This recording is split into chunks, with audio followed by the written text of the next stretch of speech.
Happy Wednesday, third grade. I think being stuck inside is getting to me, you guys. I miss you. I want to hug you and squeeze your cute little faces. And I miss you so much. All right. I'm going to go ahead and start our math lesson. Let's go ahead and take a look at equivalent fractions a little bit more today. Tomorrow, I'm super pumped because we're going to be moving to comparing fractions.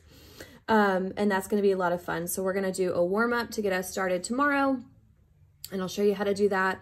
And then we'll work with comparing fractions. So today is definitely going to be review. It's going to be a shorter video because we've been working with equivalent fractions for the past 2 days. But I really want to make sure that you guys are solid on it, that you've got it. If you're still a little bit confused about finding multiples or factors of certain numbers, please reach out to me.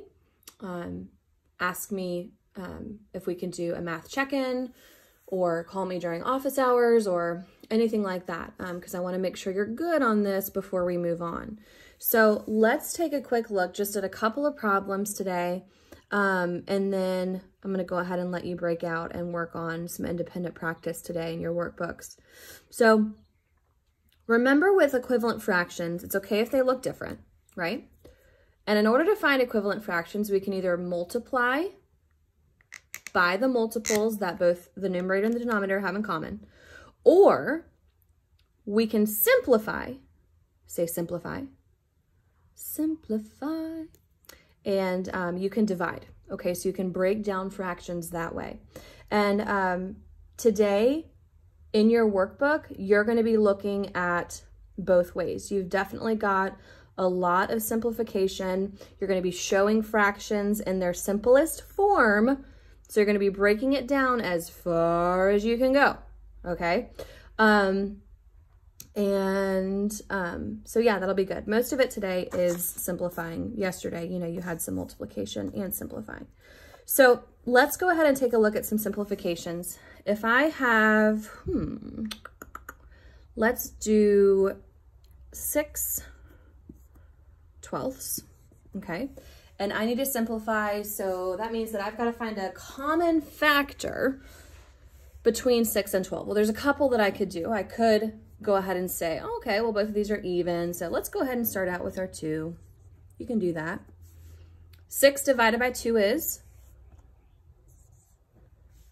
3. 12 divided by 2 is 6, right? But don't stop there. This is not in simplest form, guys. Okay, so if you go this route, you're going to have to take it a step further. So I'm going to rewrite 3/6, and I've got to find a common factor between my 3 and my 6. So what is a number that can be divided into both of these numbers? So 3 divided by, 3. Divided by 3. 3 is a factor of both 3 and of 6. Do you guys see that? You can do 3 divided by 3, which is what? 1. Excellent. So I'm going to keep that up top in my numerator. And then what is 6 divided by 3? 6 divided by 3 is 2, right? So this 1/2 is the simplest form of 6/12 because there are no more common factors that I can use to continue to break this down further. But remember how I told you there are a couple ways that you can do this. You can get there a faster way. Some of you might have already seen this. I just want to show you guys it's okay if you go different routes. It's okay if you decide to do it by 2 and then you maybe divide it by 2 again if you can. It doesn't really matter as long as you get to the simplest form. It's okay whichever route you decide to go. Okay, I just want you to hear that. So here's another factor that I could do. If I think about 6 and 12 and I know, okay, well, Miss Cantrell, I know that 6 times 2 is 12. I know that 6 times 1 is 6. So that shows me that 6 can go into both my 6 and my 12. So, oh, okay. 6 must be a factor of 6 and 12. Well, it is. So let's just jump up and let's try a 6, guys, okay? 6 divided by 6 is 1.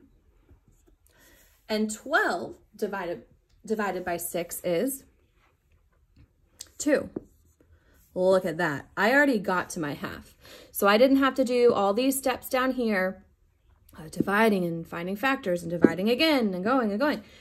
But it's okay if you do. I don't want to steer you wrong from that either, because it's okay if you do, as long as you get the simplest form. But I want to make sure you guys see that you can divide by some bigger numbers and you can get to your simplest form a little bit more quickly than you would otherwise.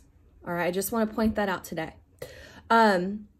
My sweet friends, you are going to be working in 3B, in the 3B workbook, and you are going to be working on page 99 and 100 today. So you're going to be simplifying fractions, but like I said, there are going to be a couple blanks where you're going to have to multiply in order to find the equivalent fraction, because some of them you might be going backwards. Okay, so let me show you one example of that real quick before I let you go. This one's actually 20 in your workbook if you want to look at it. I want to make sure you understand this. So we've kind of been looking at it where we have fractions that might look like this, right? And you've got to figure out what the numerator is. But on number 20, you'll notice that your denominator's missing in the first fraction. We haven't seen a lot of those, so let's talk about that for a second. So we have 8 over something, and then we have 4/5. So like we've been working on the past couple days, you're going from a larger number to a smaller number. So I must be dividing. Good job. But what are you dividing by? 8 divided by what is 4? 2. Right? Okay, now this is where it gets tricky because you're missing this number right here. I don't know the denominator. So you could do it 2 ways. You could think, okay, what number divided by 2, because what I do on the top, I have to do the bottom, is 5. Or you could do it this way. Since you're going backwards, you divided going this way. And if you're going backwards, you would need to multiply. So you could also say, okay, 5 times 2 is what to get to here. Whether you say what divided by 2 is 5, or 5 times 2 is what, you're going to get the same thing. So what do we think it is? 5 times 2 is 10. Okay?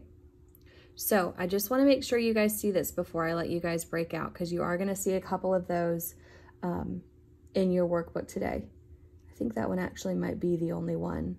But it's important you know how to do that. Okay, so you're going to do 99 and 100 in your workbook today. Parents, I'm going to go ahead and show you the answers that your kiddos need to have.